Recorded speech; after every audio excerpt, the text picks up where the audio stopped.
Hello there guys, and welcome to my crack book. I'm not in my live energy, vibration. I have been suppressing myself with stories of people who have been through human trafficking, and those that would come under what we in the UK here know as the modern slavery bill. It's taken me nearly 14 years to come and sit in front of you with the Red X campaign actually in full swing. The reason being is I don't think people really understand the depths and the dangers that come with either sponsoring, fundraising, or being involved in any form of organisation that is involved in rescuing and helping any person who has been in a trafficked situation. Got in front of me a couple of websites that I just want to read out some information on it. I'm not associated or affiliated with any other partner. I stand as an individual by myself, for myself, do it for the Lord himself, and obviously my own personal story with Aaron and Faith, who were taken by the state. The reason for me doing this video today is because there is a mass network, and for those that know, I run Forced Adoption Exposed. Forced Adoption Exposed is only a very, very, very small minority of people who are a collective of families that have been separated by the state from their children, done either unlawfully, unnecessary, or just not given the chance. But the problem with this is we know, we the British people know, we the public know, we people around the world know that children in foster care are vulnerable to child trafficking and paedophilia, and also just child prostitution, drugs, and any form of delinquency. Is it a problem? We have our own personal choices. We can live our lives the way that we see fit, and nobody has a right to say how we choose to deal with our trauma, how we choose to spiral or not spiral, and what sort of environments that we choose to be in. As a woman, I have the rights to go out and have multiple sexual relationships with any person that I choose to do so. If I choose to go into prostitution and be paid money for sex, that is my choice to do so. There are laws and guidelines that protect people in this situation, because come with this world becomes manipulation, gain control, and laundering of money. If, say, I myself would be considered a prostitute and I made the arrangements with the person that I was exchanging time and service with, and they pay me directly, and then I go home with full profits of that money, then that would be between me and that client. Now, when it comes into law where somebody is acting as a pimp, and then they are having the client coming in, and then they are putting the girl with that client, and the client is paying the money to the pimp, and the pimp is only giving a % of that money to the prostitute, then we are looking at a bigger situation here, whether somebody is being held in that situation by their own will, or sort of against their will, or whether or not it is just they don't know what else to do. Not one of us has a proper guideline to how to get through life. Nobody ever expects to walk to the train station and next thing to have somebody bring a knife to their throat, drag them back and throw them into a truck, into darkness. Then they are injected into the leg. Predominantly, these are 15, 14, 13, 12, 16-year-old girls, predominantly, the majority. And the reason that it is predominantly girls is because a girl has a vagina, and that means that the person who is high energy, needing to pump, is entering into a vagina, hence why it's predominantly women. And then obviously for a lad, it is because of the anus, because it is about a penis entering into a hole and being able to fuck it aggressively and take complete control and dominance of another person. Where this line is crossing and why I am doing this video today and why this is tagged to end it is because we, the 7,000 people on Forced Adoption Exposed, are parents who have been voiceless because the majority of us are gagged. Today, or say yesterday, still actually the 13th in America, so I'm okay.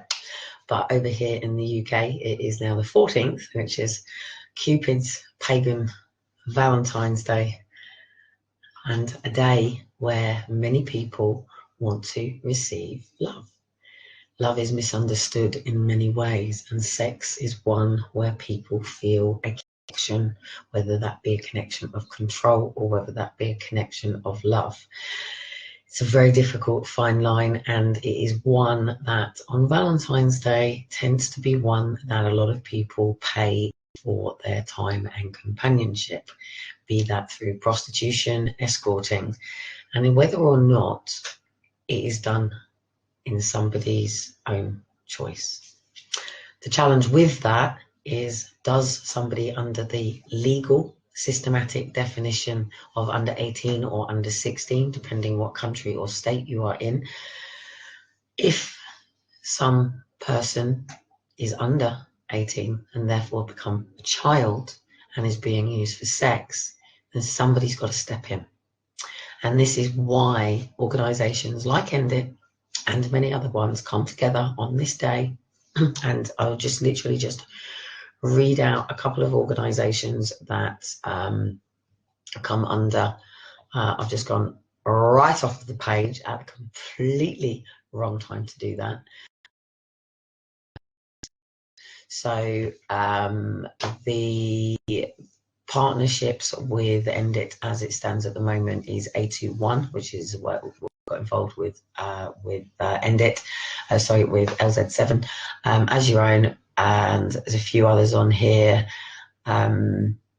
In fact, there's quite a few on here now. Hope for Justice, Love 14, Not for Sale, Polarised, Salvation Army, World Belief, World Vision.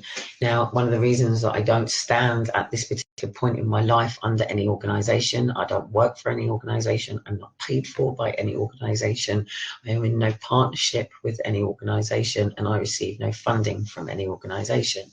And the reason being as well is I have a feeling that once all of this pops and all comes out properly, there's going to be people who are within these movements that actually are part of the problem. Hence why I don't associate or affiliate with anybody, because I don't have the time or the resources to be able to check the validity of a person. Hence why I stand as a lone person within this, but with a collective of people that I hope are all about the same thing, and that's that every child has a right to their innocence, and they have a right to grow up in a child's body that is going to grow to be an adult's body, and they have a right to grow into that body without the trauma of somebody taking away their innocence, be it through penetration, forced, be it that they have been pinned, threatened, even taken away from their family. Now, there's a very fine line in what is classed as kidnap.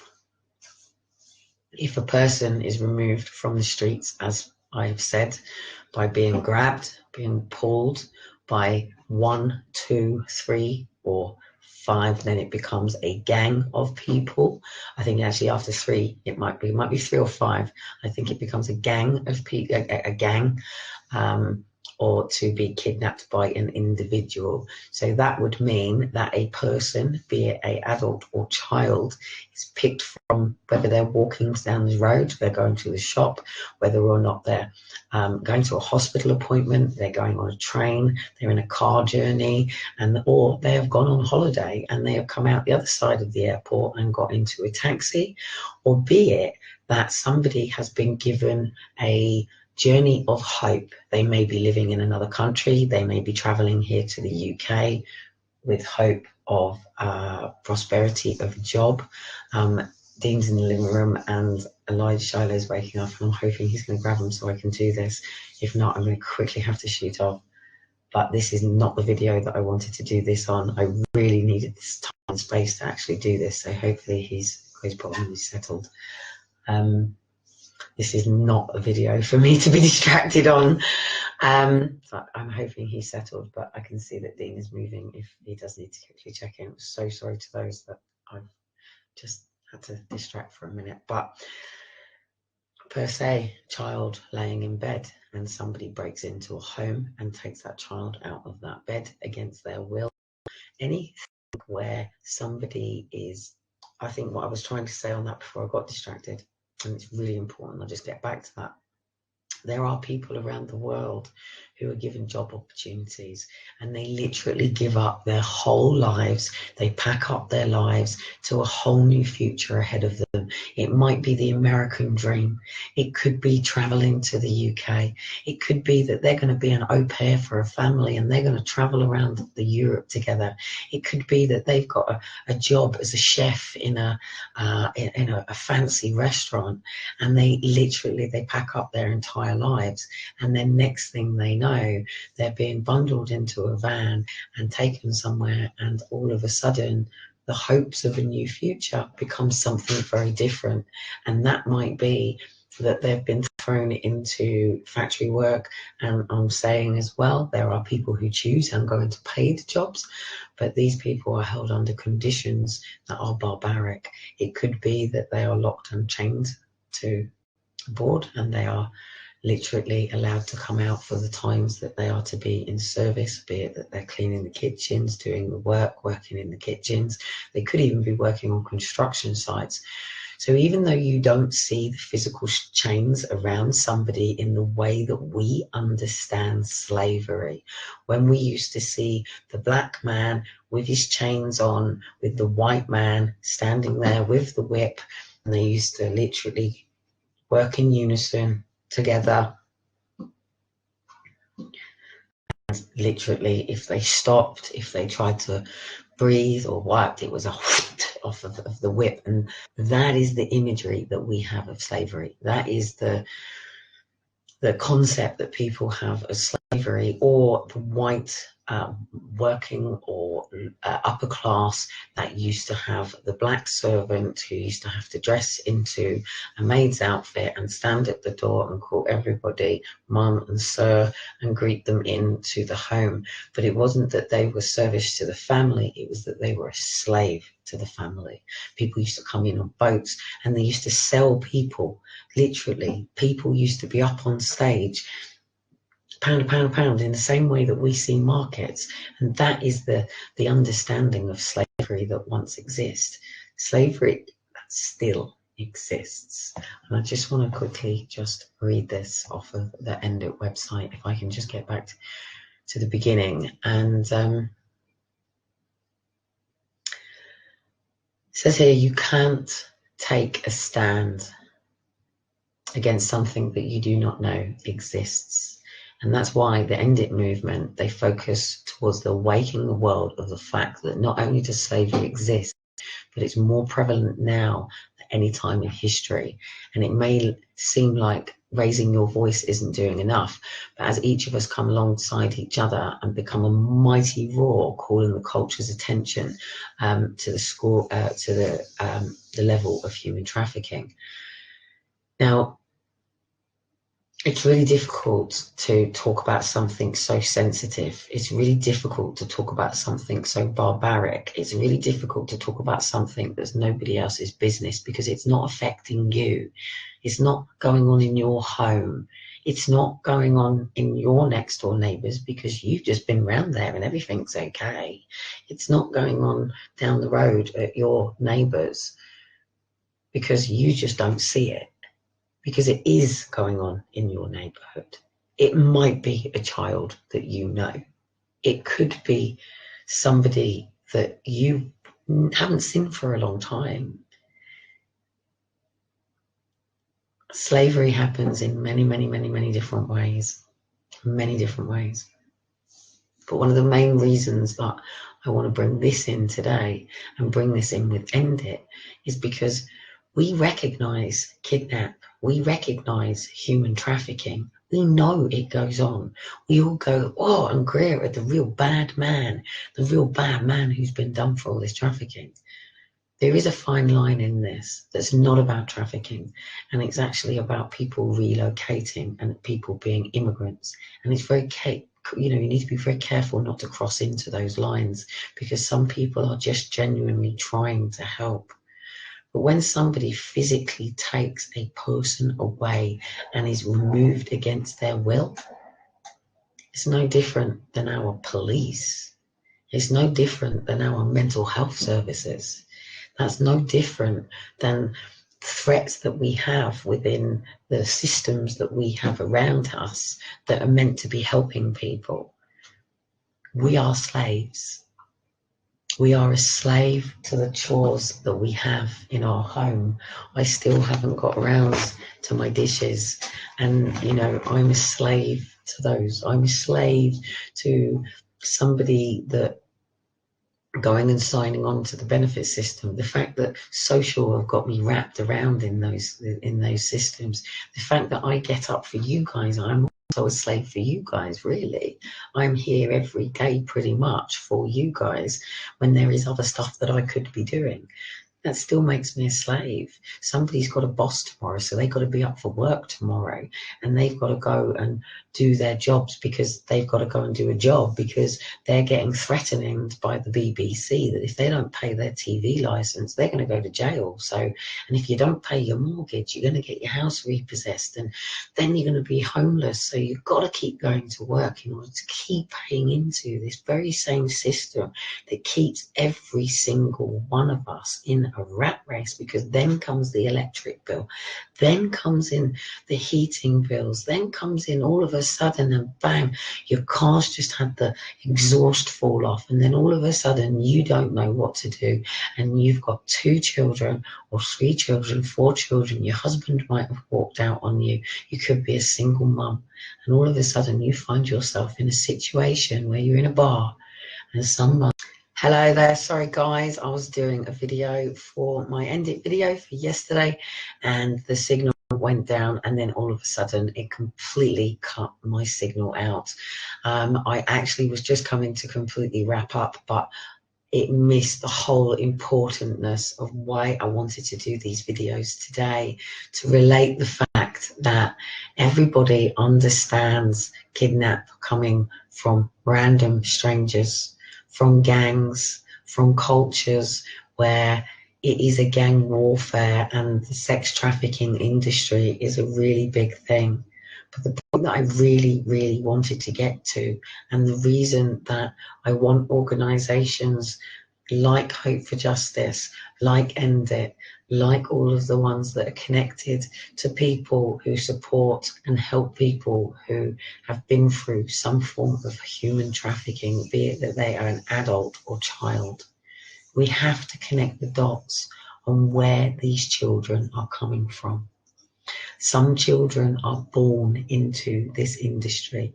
They are created for the industry. People are impregnated while being sex traffickers, and their children are then born into them being sold, be it for adoption, be it for child pornography, or be it for organs, or be it for any other reason. But we all talk about where this is done by individuals and gangs. What we don't talk about is when it's being done by our very own system, when the pulling and taking somebody against their will, when people are dragging children away from their parents, when people are parents being bullied or coerced and threatened and intimidated by people that we know to be policemen, when people are going into families' homes and picking holes in them and putting them down and making them feel bad about themselves and threatening to remove their children if they don't deal with these issues or make these changes of behaviours, and constantly reminding them, but we're going to take your child.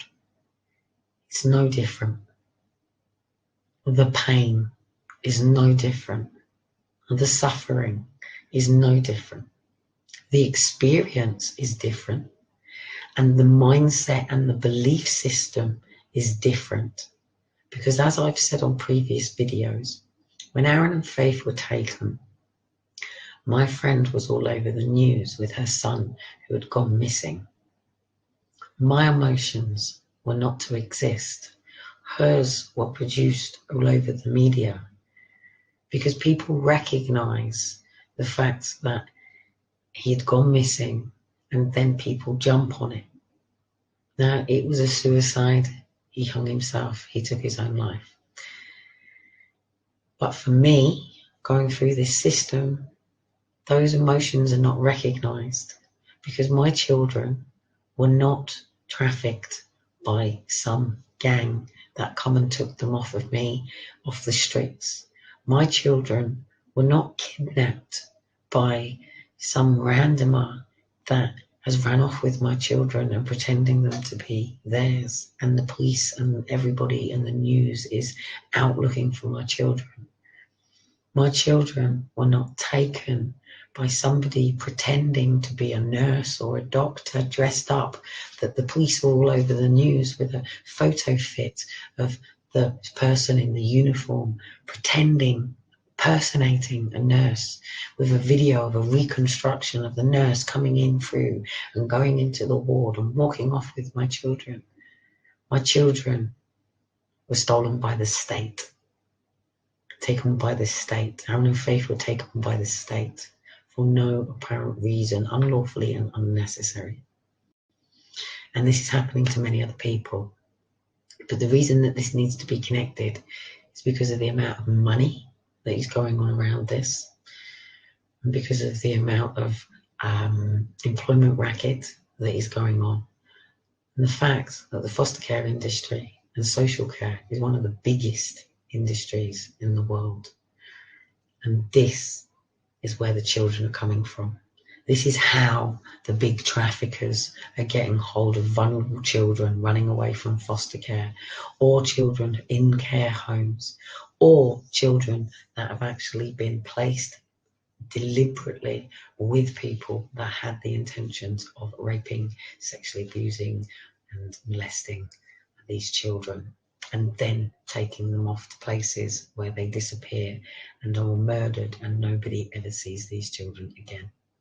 I'm really sorry that these two lives separated, because the whole point of me doing this, and I'm going to get the tags, I'll get Amber to recopy over, is the whole point is I'm wanting the End It network to type in End It and see us and recognise that state kidnap is a real thing.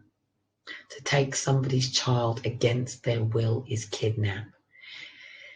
And it's our children that are victims. It's our children that are then going through the monopoly of different people, and that is child trafficking. Money is being exchanged for the child every step of the way. People are using money to launder the children through foster care. And we have to end it.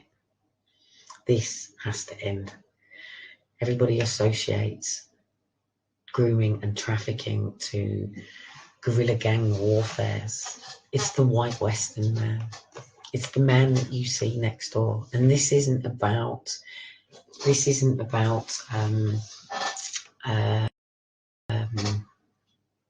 sorry, I just got distracted by Amber saying she would join it up.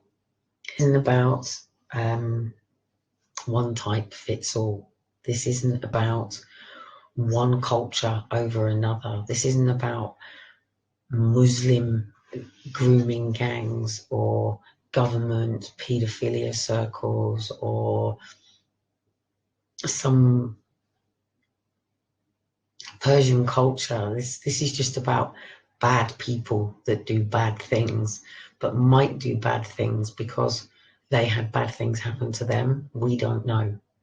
All we know is it's happening. All we know is it's going on. All we know is you are either Satan's seed or Jesus's seed. And you know, there's some bad stuff going on, and we need to really raise the roof. And I'm asking any parent that has had their children taken by the state to get over onto these organisations as well. Please don't take away the fact that our cases are very different, but when it comes to lobbying and bringing things together, it is really important that people start to recognise what's happening to us as state kidnap. And that coin, people never ever thought that the terminology forced adoption would ever be recognised, which was coined by Ian Joseph, and now forced adoption is used in a normal terminology word between those that know.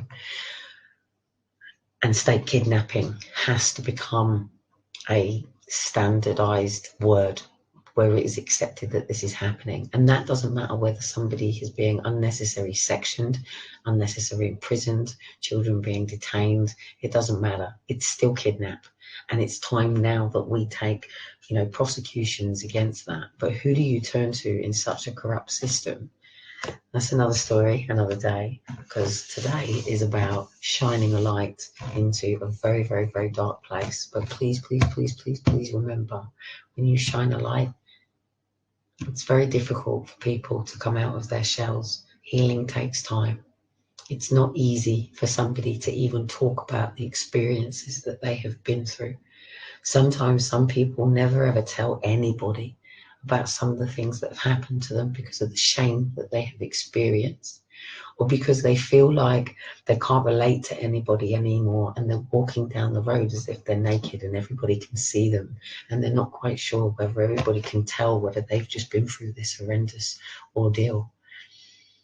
To have somebody violently attack you and hold you and pin you down, as even I know what that feels like, you know, to have one person's knee in one arm and one person's knee in another, and a knee in your leg and a knee while they pump at you from in between your legs while someone holds your heads down and shuts your mouth down. I know what that feels like. I know what that powerlessness feels like, to literally have to completely submit to your attackers because you can't keep fighting back. It's exhausting, it's tiring. And eventually, for people who are in such horrendous situations where they have been given some form of false hope, or they have been taken from the streets, or even online grooming, you know, online, meeting people online, and it turning out that these people are not who you thought that they were. And actually, next thing, your dinner date for Valentine's Day is not quite the dinner date that you thought, and you've then been hit with Rohypnol, and, you know, and no idea how you've ended up in a bed with multiple people having sex with you. As we know, the girl had 50 men penetrate a young girl in one evening. Now the thing is, it's how do we as individuals do something about it? And sometimes it's just having a little bit of a tolerance to mental health issues and understanding that somebody might have been through a trauma that you've never experienced. And just because you've never experienced it and you don't know what it feels like to be scared, to be timid, to know what it feels like to be a cowering dog, or to maybe actually be that roaring lion. And I had this conversation today, how it's very dangerous for me to be with anybody who threatens me right now, because the person that I am and the complex trauma that I deal with, I would rather stand up to you and die than step down to you and be a coward. And for somebody like that can put me in a bit of a vulnerable situation. Somebody like me now, if I had somebody, I would probably be kicking and screaming until I can't keep going. But eventually you do exhaust. And eventually people do just go through the motions. After the first few days of somebody being taken into a room and locked into a room and kicking and screaming and hoping to God that somebody is going to come in and save them, and then they're getting fucked by another client. Eventually, when their captors come in and throw them their clothes and tell them to get ready, and it used to be a case of they might have got beaten because they wouldn't want to do it, and they're like no, and they don't want to take their clothes off, and they're really scared, and you might grab them by the fucking hair and go, you will fucking suck his cock, you little bitch, and it's all like that. And then it's a very, very difficult thing to deal with, I'm sorry, but once somebody has been through that enough times, eventually when the captive comes in and says get up and get dressed, slowly they get up and they get dressed and they start going through the motions and performing the acts, because they know that if they do something wrong, they're going to get a beating. If they say something wrong, they might get threatened, and the woman in the other room might have just been shot. So there is always that fear that they're going to be the next one.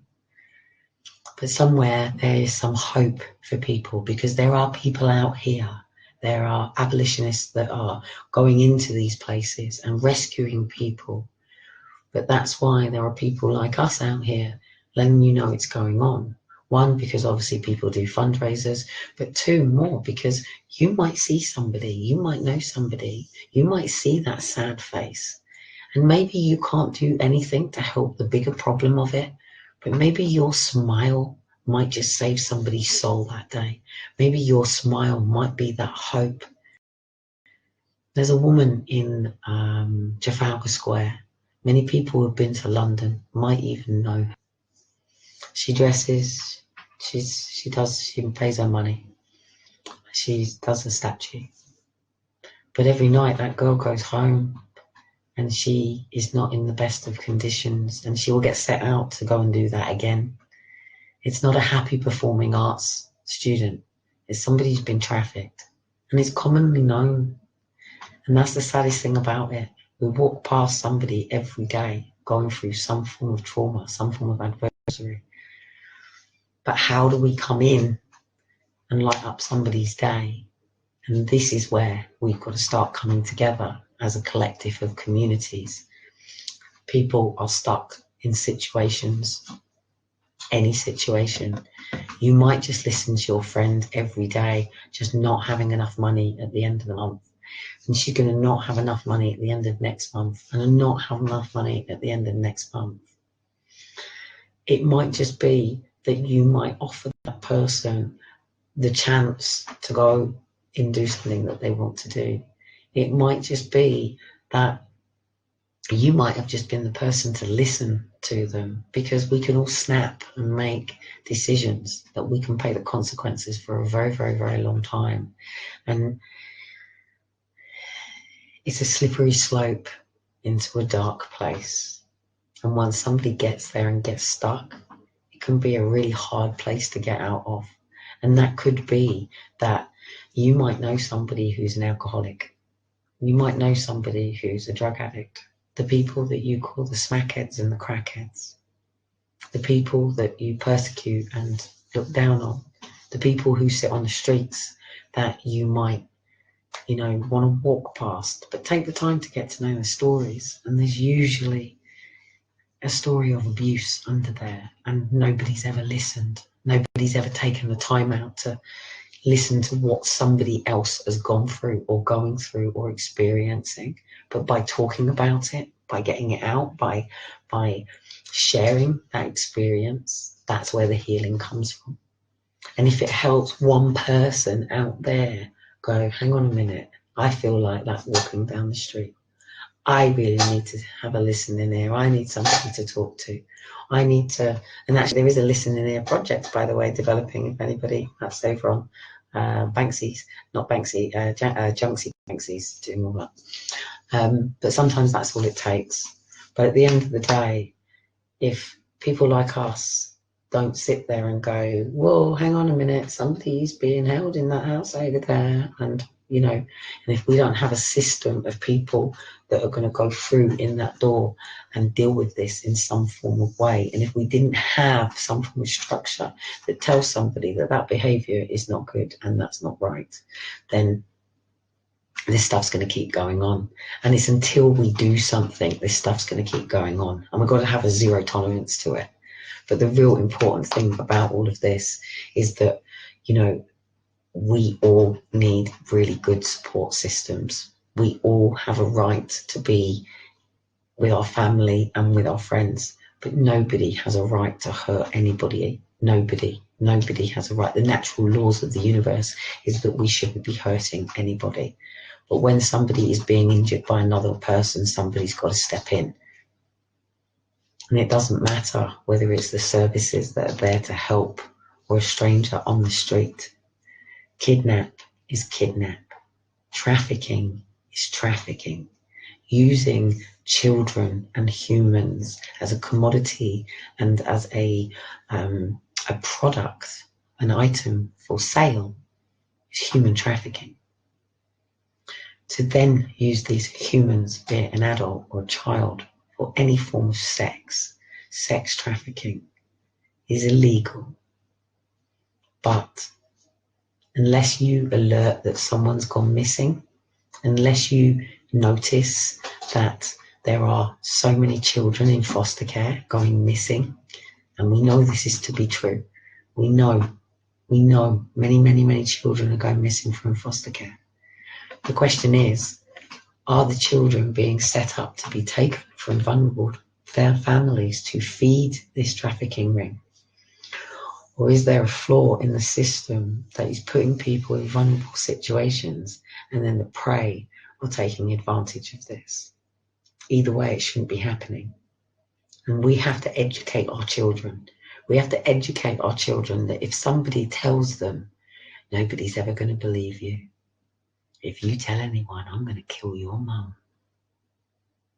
If you tell, you're going to get taken. Social services are going to take you away from your mum and dad if you ever tell anybody what's happened to you. But I love you, they don't love you. We need to teach our children things that people will say to them to stop them telling, to stop them speaking out, to stop them having a voice to say, no, this doesn't happen to me. You won't do this to me again. You will not abuse me during the night. You will not rape me. You will not force me to have sex with you. You will not force me to give you a blowjob. You will not hit me. You will not hurt me. You will not deny me from doing what I need to do. And you will not hold me and keep me a slave. It's going on. We live in quite a big bad world at the moment. It is the devil's playground, but it is only by shining a light on this dark that we can try and make it go away. But rather than focusing on what's going wrong, we need to be bringing solutions that are going to help heal the trauma that people have been through, but also prevent people from being in this situation in the first place. And that starts with clearing up the social care system, because that's where this is all breeding from. And that's really what I wanted to say. It ain't my best video. Seriously, you don't know how many attacks I've taken to do this. And I just like to say to every single person who is brave enough to speak out about any form of sexual abuse or rape, you are saving lives. Because if they did it to you, they could do it to somebody else. And by you speaking out, you can prevent this from happening to someone. And it's only cowards that will tell you that if you speak out, if you tell, something's going to happen to you. So always remember, it is within that speaking out and having a voice that you take your power back. Don't let them have your power. Don't let them make you a victim. And even if you are being held in your darkest days, sometimes the hope comes from just having a song in your head. And even if people do make it through and they come through the other end, it takes for us, the general public, to show love to people who have been through really horrendous situations. And please do remember, if you're here in the UK, We have a lot of guests here in the UK of different nationalities and different cultures. If you took the time to understand the world that they've come from, where us, the white man, has gone over and bombed their country, raped their children, burnt their homes down, then I think we could just maybe all try and get on. And it's that we need to get more of a divide and a more zero tolerance to this level of stuff. And it should just be about helping people. And it doesn't matter what somebody's gone through or how they choose to deal with that trauma. It's not for us to judge. So if you can't help someone, don't hinder. But if you can please, please, please help people like these organisations know that we're here. So rather than them shining the lights into our dark, it's time for us to start shining our light to let people know that we're here and we're not going away. And just because we're gagged, well, not all of us are gagged, but just because we're weaker than the mighty soldiers, just because we are vulnerable, just because we are just little people down here, it doesn't mean that we can't all come together collectively under one big voice to make one mighty roar. So people like that in the big numbers can hear us little people down here. So please go on and talk about how, you know, it feels to go through what we've been through, and relate to the fact that the system is causing exactly the same trauma to our families, and it is child trafficking and it is human trafficking. And I'm gonna go. And I'm so sorry I'm not on my best form, guys. I am so drained by listening to all of these stories of rescues and people who are coming through the other side and people who have overcome drugs and alcohol because they've dealt with that trauma. They've dealt with that root canal. If you have been through sexual, physical, emotional abuse, you're not a victim. And you can overcome it and you can heal. Sometimes we still got some scars, and that's why we need people around us who love us and understand us and to have healthy boundaries. And the more you work on yourself, the more you will find that you will be around the right people who can help you with your healing. On that note, guys, I love you, and I'll catch you all soon. I'm not really into all this pagan holiday stuff, but I will be on tomorrow to talk about love and romance and what Valentine's Day has always meant to me. But for today, guys, I'm sorry I was late. I'm sorry I've crossed over, but today was about end it. So please do, even if you're just watching this video now, do a red X, put a video up, or just a photograph, tag it to end it, and write your story on there and help us shine our beacon so these people can start seeing us and helping us out of our dark hole. And I'll see you tomorrow. Love. Bye.